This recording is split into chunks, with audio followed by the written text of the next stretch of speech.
After recent summers that have featured tons of star movement throughout the NBA, the 2021 offseason felt relatively quiet.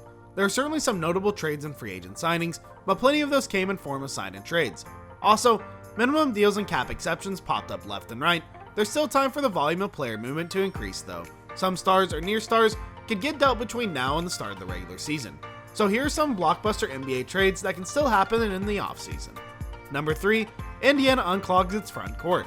The trade, Miles Turner for David Bertans, and a 2024 first-round pick. In terms of pure talent, this deal probably represents a downgrade for the Indiana Pacers. Miles Turner is 3 years younger than Davis Bertans and is tied for 83rd in box plus minus over the last 3 years compared to Bertans' 112. BPM is a basketball box score related metric that estimates a basketball player's contribution to the team when the player is on the court, according to Basketball Reference. But the fit with Turner and Domantas Sabonis in Indiana simply might not work. Over the same 3 years run, the Pacers were comfortably better when either Sabonis or Turner played alone than they were when they were both on the floor. They're both centers, and in today's highly mobile and often positionless NBA, that means it's almost impossible to play them together. After a deal like this, Sabonis would be the undisputed center, and surrounded the playmaking 5 who averaged 6.6 assists last season, with as much shooting as possible makes sense. Turner is a decent outside threat himself, but he's nowhere near as potent as Bertans out there. Since the start of the 2018-19 campaign, Turner's averaged 4.4 3-point attempts per 75 possessions and shot 35.4% from 3.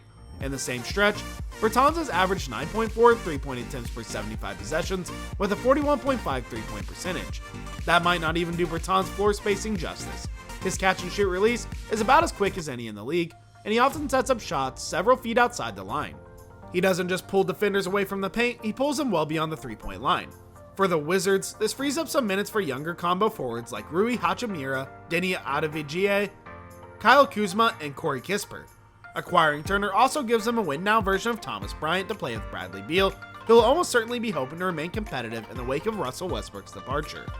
Number 2, Sacramento finally unloads Buddy. The trade, Buddy Hield for Thaddeus Young and Lonnie Walker IV. Greg Popovich entered the 2021-22 season with just 25 wins shy of the all-time record for regular season victories, and one behind second for playoff wins.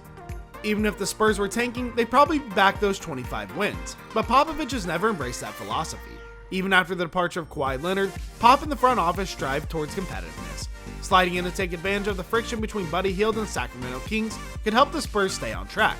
Last season, San Antonio was 29th in threes per 100 possessions. The addition of Doug McDermott might help them a bit on that front, but Hield would surely be a game changer. Along with Steph Curry and Duncan Robinson, Buddy Hield is one of the just 3 players in NBA history to attempt at least 7 threes per game and shoot at least 40% from deep, minimum 500 total attempts.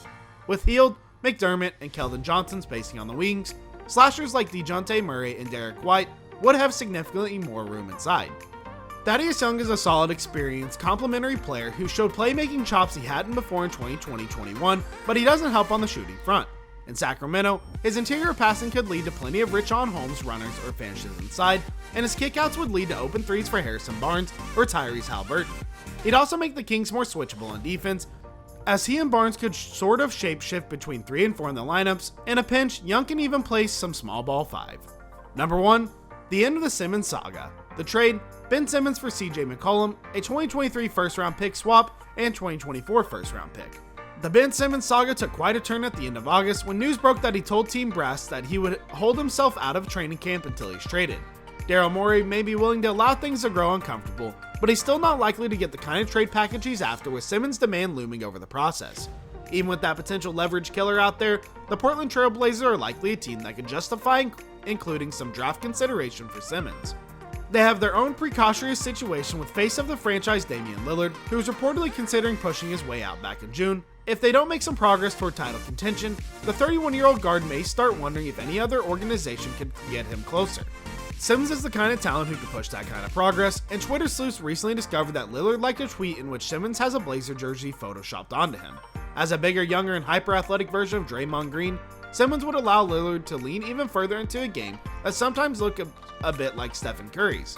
More off-ball opportunities for Lillard would diversify Portland's attack and get the superstar a handful of easier looks each game. Simmons would also add instant credibility to the Blazers' lackluster defense. He can defend all 5 positions, including guards, which would spare Lillard from difficult assignments on the outside. Well guys, thank you so much for making it to the end of the video.